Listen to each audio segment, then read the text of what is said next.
মালদ্বীপে আমাদের বাংলাদেশি সাহসী প্রবাসী ভাই বন্ধুদেরকে সেলিউট জানাচ্ছি। ধন্যবাদ ভাইরা।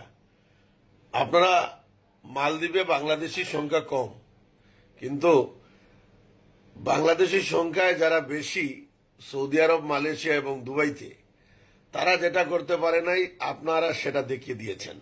আপনাদেরকে সেলিউট জানাই। আপনারা যে রাস্তা তৈরি করেছেন, আপনারা যে সিদ্ধান্ত বাস্তবায়ন করেছেন, সেটা ইনশাআল্লাহ আগামীতে অন্যান্য দেশেও হবে।